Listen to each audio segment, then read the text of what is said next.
In today's video, I will cover on the advantages and disadvantages of the burning cost, advantages and disadvantages of the working excess of loss, non-proportional reinsurance. We'll start with advantages of the burning cost quotation. I hope that you can still recall that burning cost is a formula that we use to compute the non-proportional reinsurance premium. So what are the advantages of the burning cost quotations, or what is the advantages of using burning cost formula?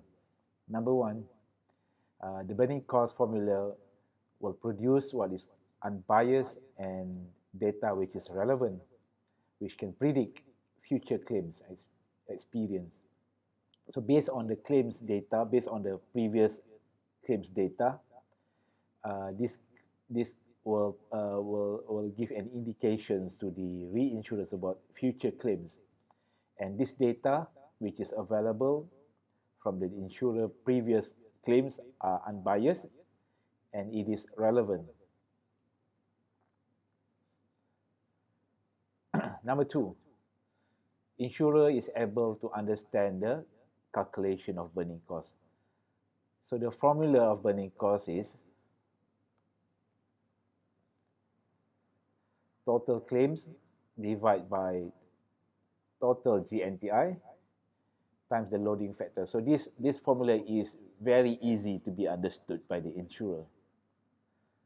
Number three, the data will allow the reinsurer to understand the philosophy of business of the insurer and the underwriting practices of the direct insurer. So if you look at the formula of burning cost, the variable used are previous total claims and previous total GNPI of the insurer for that particular protected portfolio. So this again will give some idea to the reinsurer about underwriting practices of the insurer and the business philosophy of the insurer. If the total claim is very high, that will indicate that the underwriting practices of the insurer is very bad. And if the total GNPI of that protected portfolio is very low or very small, that also will indicate that the business philosophy of the insurer is not very good. Number four, burning costs look at the trend in loss experience. This trend is based on previous claim, okay, based on previous claim. So this can be built into premium calculation by looking at the most recent years more heavily.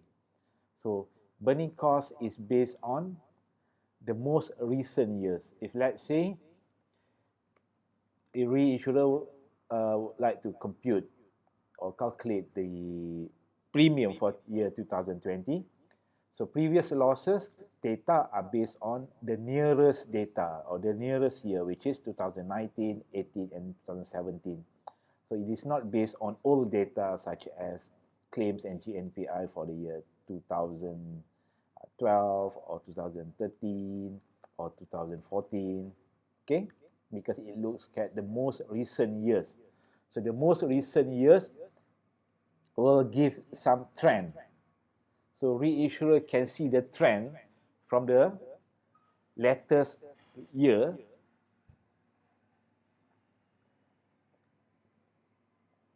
So next, difficulties with burning cost quotation or disadvantages of using burning cost.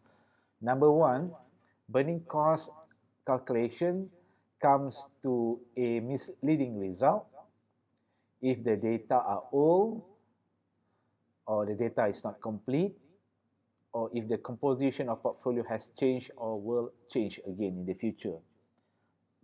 So the formula here can be misleading or not accurate if the data is very old. Let's say what is available is only for years 2003 and 2004. So the claims data for the protected portfolio are only available for 2 years, which is a very old data, 2003 and 2004. And to calculate premium for 2020, if reinsurer base their burning cost calculation based on old data, it can be very misleading and inaccurate.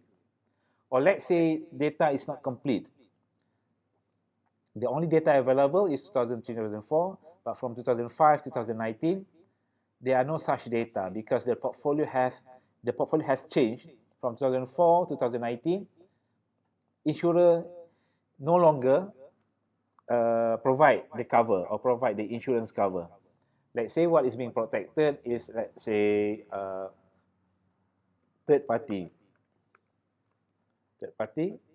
motor, and this insurance are available from the insurer, or the insurer sell third party motor insurance for only for 2 years. But from 2005 to 2019, they no longer make it available. So they take it out from the portfolio. So third party motor is not available from the insurer anymore from the year 2005 to 2019. So the portfolio has changed from 2004 and 2019, and again in 2020 they want to offer third party motor to the public. But there's going to be a problem to calculate the premium for 2020 for working excess of loss, because the nature of the data or the losses data are not complete, because insurer has changed their portfolio, because they have stopped selling third-party motor from 2005 onwards. Okay, so calculation of burning cost can be inaccurate if the data are old, if the data is not complete, or the portfolio keep on changing. Okay, second disadvantages of burning cost is the calculation might result in a nil premium if there is simply happen to occur no layer claims in the historical data. Okay, what does it mean by this? The premium might be zero. The calculation might be zero if there is no claim in the previous year. Okay, let's say we want to calculate the premium for 2020, and again, you know that the formula is total claims divided by total GNPI times loading factor. If the claims from the previous year, or the layer claims for the previous year, is zero, the total claim is zero,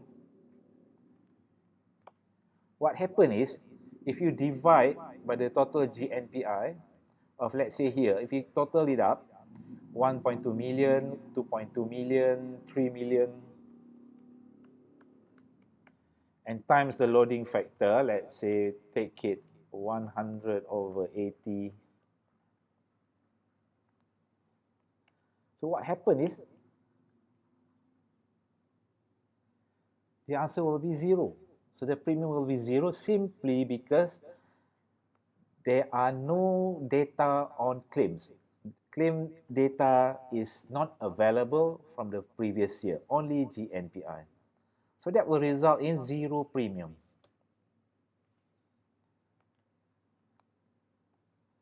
Okay, so what do we have next? Okay, next we will see, or we will look at the application and uses of working excess of loss treaty. Okay, first, working excess can be used as an alternative or as an option to proportional reinsurance to protect insurer claim on per risk basis. Okay, so we are comparing, we have, let's say insurer has two choices or two options. Option number one, they have, let's say, surplus reinsurance. And option number two, they have working excess reinsurance. So how can working excess be a good alternative to the surplus reinsurer? Okay, let me show you how.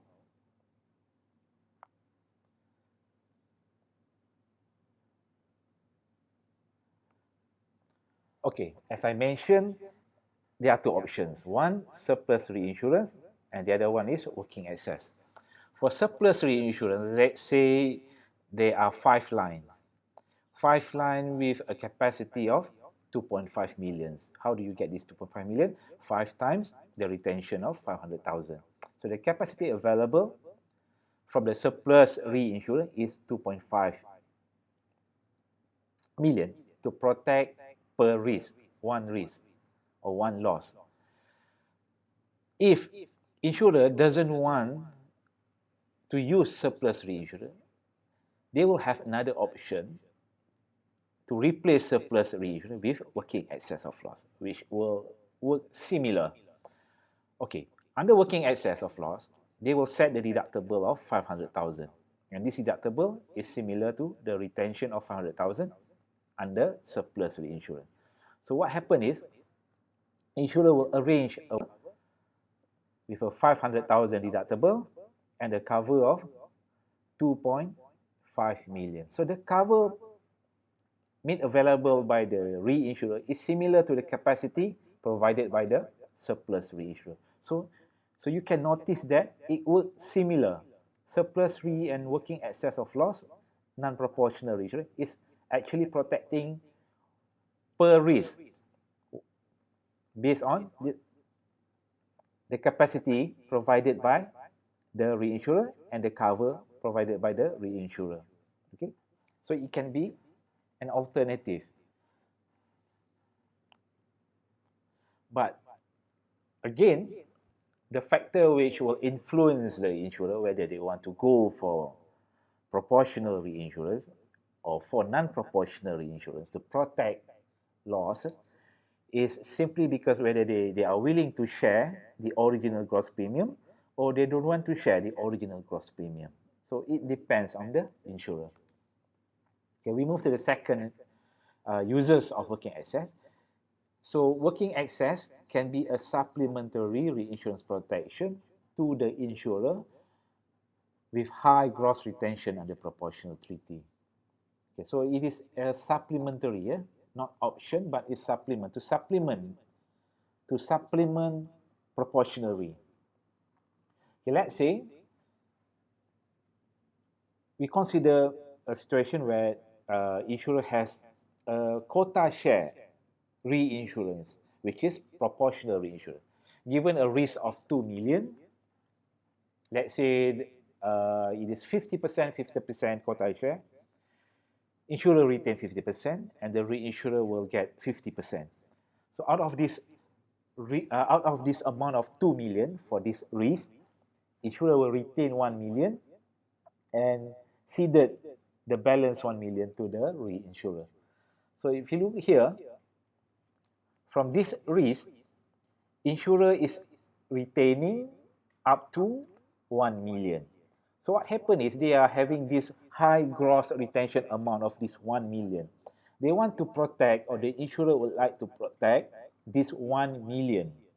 So what insurer can do is to supplement it to protect this retention with the cover under working excess. So insurer will set a deductible of 400,000 here and cover the balance 600,000 with the working excess of loss reinsurance. So the total of cover and deductible here will equal to their retention under proportional reinsurance. So that is called supplementary.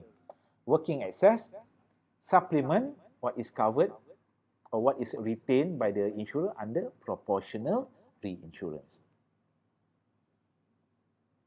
Okay, advantages of working excess of loss. So there are a few advantages here.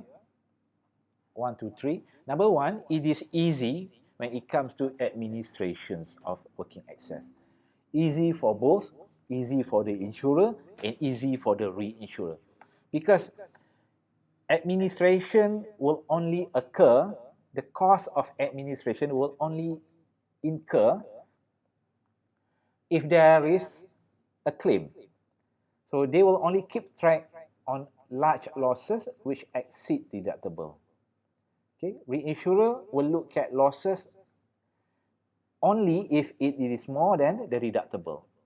If the claims are not more than deductible, reinsurer will not get involved in the claims. So that will reduce down the cost of administration.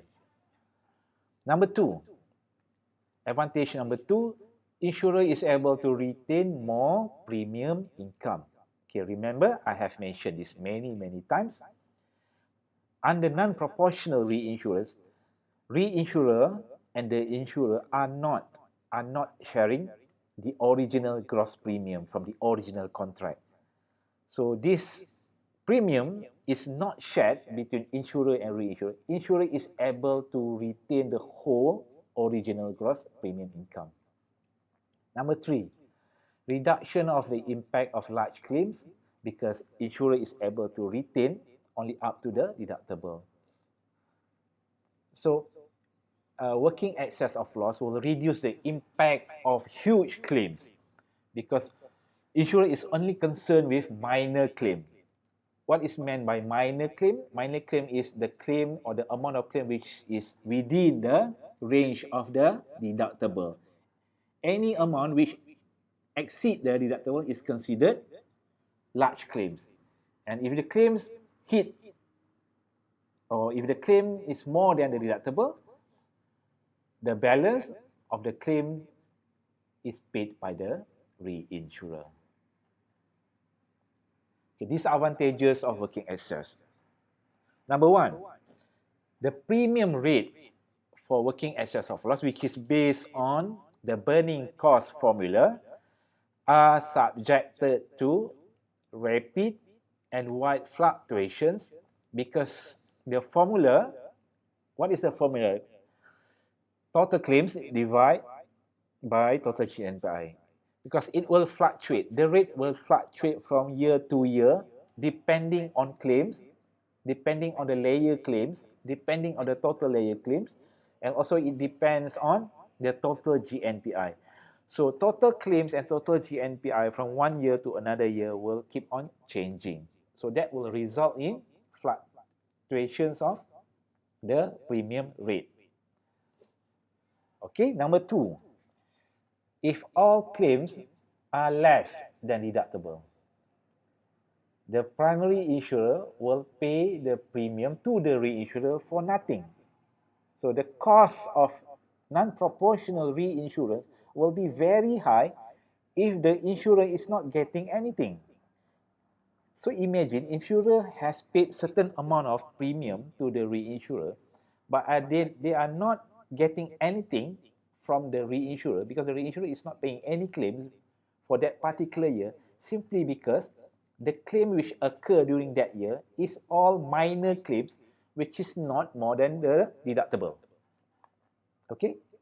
Number three, no protection for frequent claims under deductible. Okay, similar to point number two, reinsurer is paying nothing if all claims during that year is not more than deductible. So, meaning that all claims which occur during that year, all claims are retained by the insurer. Number four, reduced cash flow. So, insurer will experience a reduced cash flow as the deposit premium that they are paying at the beginning of the year.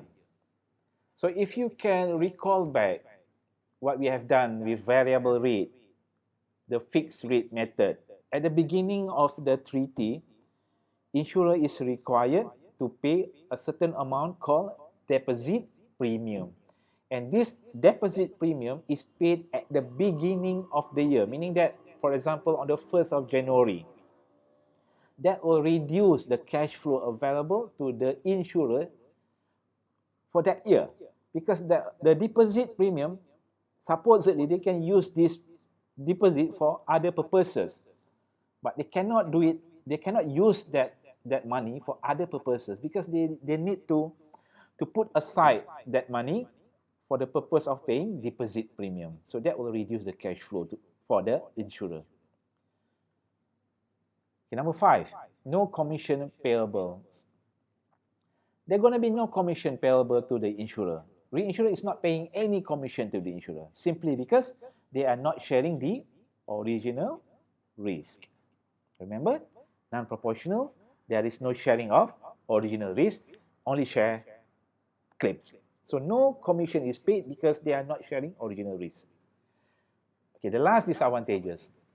less continuity of relationship if compared to proportional treaty. Since insurer and reinsurer are not sharing the original risk, they are only sharing original claims. They're going to be short-term relationship. The relationship going to be very, very brief relationship because relationship is based on claim. But if you look at proportional, the relationship is more like long-term relationship because it starts from the beginning. They are sharing the original risk, they are sharing the original premium, and they are also sharing possible claims. So relationship between proportional reinsurer, uh, relationship between proportional reinsurer and insurer under, because it is long-term, it gonna give more benefits to the insurer. Insurer is getting more benefits out of this relationship if it is in proportional, because reinsurer is willing to share or to provide a lot of benefits such as underwriting help, loss assessment help, and more. Okay, but if you compare to non-proportional, since the relationship is short-term, insurer is not getting a lot of things from the reinsurer. They cannot ask for help from the reinsurer when it comes to underwriting, when it comes to forecasting of loss and things like that. All these technical things insurer is not getting from the reinsurer under non-proportional reinsurance. Okay, so that is all our lecture for today.